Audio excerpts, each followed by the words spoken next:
जीजू, देव मल्होत्रा के क्लब में कुछ लोग मेरे साथ जबरदस्ती कर रहे हैं। छोड़ो मुझे। हेलो शगुन, क्या नया नाटक है? छोड़ो। शगुन के रोने की आवाज और गुंडों के हंसने की आवाज आहान के कानों में साफ पड़ रही थी। शनाया, मुझे कुछ जरूरी काम है, मैं बस कुछ ही देर में आता हूँ।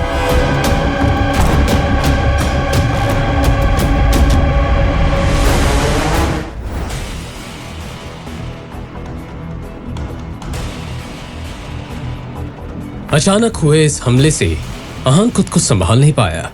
अपनी नाक पर पड़े बंधन से आहान ने निकलने की पूरी कोशिश की थी, मगर अंत में उसका शरीर ढीला होता गया और आहान बेहोश होकर जमीन पर गिर पड़ा। जाहिर था आहान को रुमाल में लगे क्लोरोफॉर्म की मदद से बेहोश किया गया था, और फिर जैसे ही वो बेहोश हुआ, उसके सामने दो चेहरे आकर खड़े हो गए। उनका नाम शौर्य और शगुन था। दोनों के चेहरे पर एक विजयी मुस्कान थी। तभी शगुन ने शौर्य से कहा,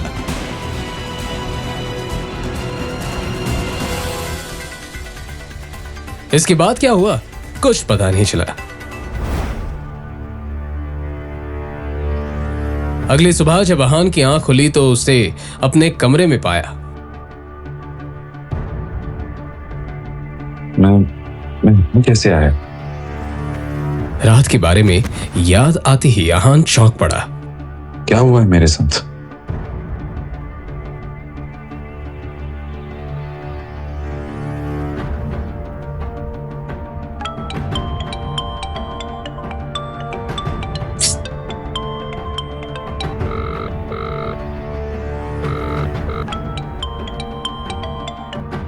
हेलो शगुन, ये क्या खेल चल रहा है? कहाँ हो तुम? मैं जब मल्होत्रा के यहाँ पहुंचा तब वहां तुम नहीं थी, और फिर मुझे किसी ने बेहोश कर दिया और अब मैं अपने घर में उठाऊं। सच सच बताओ, मेरे साथ क्या हुआ? सस्ते नशे करने की आदत पड़ गई है क्या आपको जीजा जी? देखिए, मैंने आपको कहीं नहीं बुलाया। मैं तो शहर से बाहर हूँ यार। देखिए जीजा जी, मैं बहुत बिजी हूँ। आपकी फिजूल की बातों के लिए मेरे पास बिल्कुल वक्त नहीं, ठीक है? फोन रखिए। इतना कहकर शगुन ने फोन काट दिया। तभी उसके मोबाइल पर शनाया का मैसेज आया। इस मैसेज को पढ़कर आहान ने एक लंबी सांस ली, और फिर उसके मोबाइल पर विक्रम का फोन आया। फोन उठाते ही विक्रम ने कहा, अब आप अपना काम शुरू कर सकते हैं। बाद आपके रहने के लिए रोजवुड स्प्रिंग में एक घर बुक कर दिया। आप जाकर देख सकते हैं, मगर उस कार्तिक कोहली से बचकर रहना। वो बहुत ही चालाक है और अपना काम निकालने में काफी माहिर। रोजवुड स्प्रिंग के बारे में आहान ने बहुत सुन रखा था। एक फ्लैट की कीमत भी वहां 50 करोड़ से कम नहीं थी। उसे याद था कि शनाया को यह जगह बहुत पसंद थी। अरे ओ, रुको रुको, कौन हो तुम और इस तरह से अंदर क्यों जा रहे हो? वो मुझे यहाँ पे घर खरीदना है, बस वही देखने जा रहा हूँ। ए भाई आजकल तो कोई भी ऐसे ही इधर मुंह उठा के चला आता है, और तुम्हारी तो इधर देखने तक की भी औकात नहीं है और बातें बड़ी बड़ी कर रहे हो। चलो निकलो ऐसे, निकलो। एक तो किसी के कपड़े देखकर उसे जज करना गलत बात होती है, और यहाँ हर गेस्ट के साथ आप ऐसी बात करते हैं क्या? मुझे जाने दीजिए। अरे जाओ जाओ, निकलो। अरे भी गाड़ी लेके निकलो, चलो। और फिर इस तरह से उनके बीच बात काफी बढ़ गई। आहान उसको थप्पड़ मारने ही वाला था कि तभी पीछे से एक आवाज आई। सर। आहान ने पलटकर उस तरफ देखा तो रोजवुड स्प्रिंग का मालिक कार्तिक कोहली खड़ा हुआ था। कार्तिक कोहली उन गार्ड्स के नजदीक आकर बोला, सर इन्हें माफ कर दीजिए, इनकी तरफ से मैं आपसे सॉरी बोल रहा हूं। शायद तुम गेस्ट से बात करने की तमीज भी भूल चुके हो।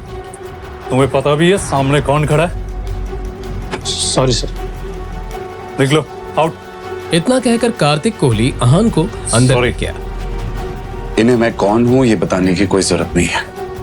बस इन्हें ये पता होना चाहिए कि अगर कोई गरीब भी यहाँ पे आ जाए ना, तो उसके साथ भी सलीके से पेश आना चाहिए। जी जरूर। अब वैसे मुझे पता था आप यहाँ आने वाले हैं, बस इन्हें बताना भूल गया। वैसे मैंने आपके लिए लंच का इंतजाम किया, चलिए जरा हमें भी मौका दीजिए। आपका ये रोजवुड स्प्रिंग्स काफी पॉपुलर हो रहा है, पर मुझे लगता है अगर इस पहाड़ी इलाके में इसका एक्सपेंशन हो पाए ना, तो ये जगह देश भर में मशहूर हो जाएगी और बड़े बड़े लोग आकर खरीदारी करना पसंद करेंगे। आप सही कह रहे हैं मिस्टर रहजादा, मगर क्या है कि इसके लिए बहुत सारे पैसों की जरूरत हो। जो फिलहाल तो मेरे पास नहीं है। अगर आप चाहें तो इस प्रोजेक्ट में मैं इन्वेस्ट कर सकता हूं। ये तो मेरे लिए बड़े नसीब की बात होगी। मुझे आपका ये फैसला मंजूर है। और फिर इस तरह से यहाँ एक डील फाइनल हो गई। कार्तिक कोहली बहुत ही खुश था। तो ठीक है, मैं चलता हूं। अरे मिस्टर रायजादा, बाहर धूप बहुत है, आप मेरी गाड़ी लेकर जाए प्लीज।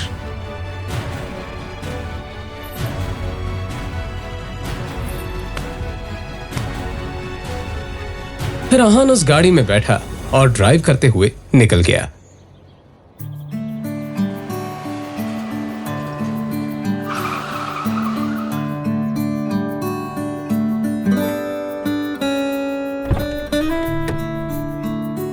इधर आहान अब शनाया के ऑफिस के बाहर पहुंच चुका था। आज वो इस गाड़ी पर शनाया को ले जाने वाला था। बाहर निकलते ही शनाया हैरानी से आहान को देखकर बोली, ये इतनी महंगी गाड़ी रेंट करने की क्या जरूरत थी? अरे आप टेंशन मत लीजिए, इसे मेरे एक दोस्त ने ऑफर किया। आप चलिए चलते।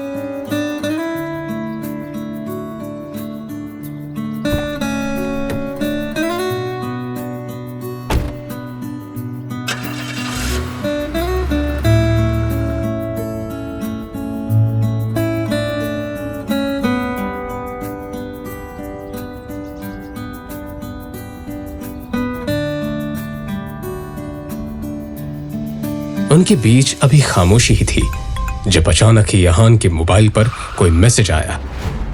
आहान ने एक हाथ उठाकर देखा तो शौर्य का मैसेज था। उस मैसेज को खोलते ही आहान का हाथ लड़खड़ा गया। क्या हुआ? हाँ कुछ।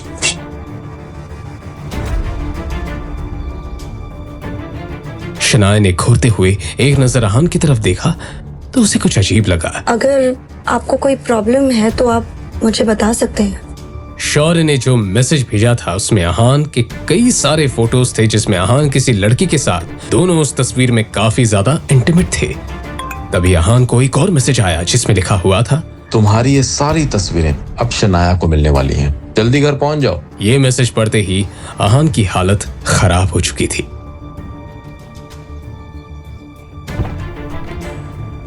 वही रुक जाओ। अब इस घर में कदम रखने की हिम्मत भी मत करना। आज तक तुम सिर्फ एक धब्बा थे, आज कलंक बन चुके हो। हिम्मत कैसी हुई तुम्हारी मेरी बेटी को धोखा देने की? हाँ ये सब झूठ है, मुझे नहीं पता ये क्या क्या कह रहे हैं। ये अपनी ये बकवास बंद करो। इन तस्वीरों को देखकर कौन विश्वास नहीं करेगा कि ये तुम हो?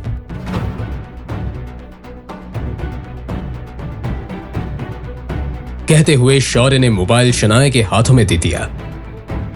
शनाया हैरानी से सभी फोटो देखे जा रही थी। उसकी आंखों में आंसू आ चुके थे। एक नजर शनाया ने आहान की तरफ देखा तो आहान ने कहा,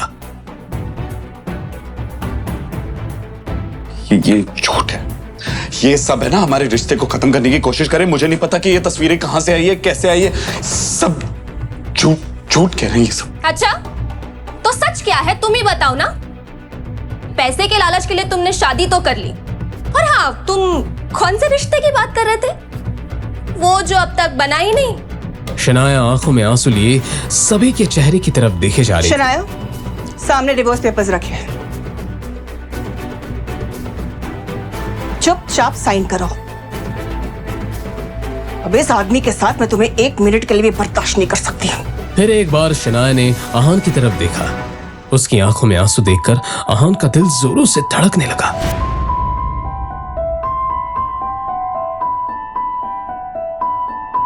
शनाया भारी कदम से उस टेबल की तरफ बढ़ रही थी जहां पर डिवोर्स पेपर रखा हुआ था। ये देखकर आहान का दिल जोरों से धड़कने लगा।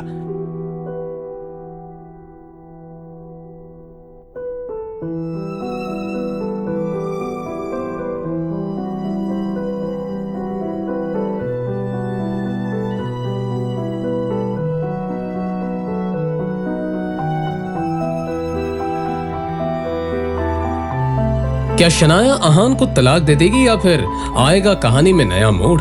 जानने के लिए बने रहिए इस कहानी के साथ सिर्फ और सिर्फ पॉकेट एफएम ऐप पर।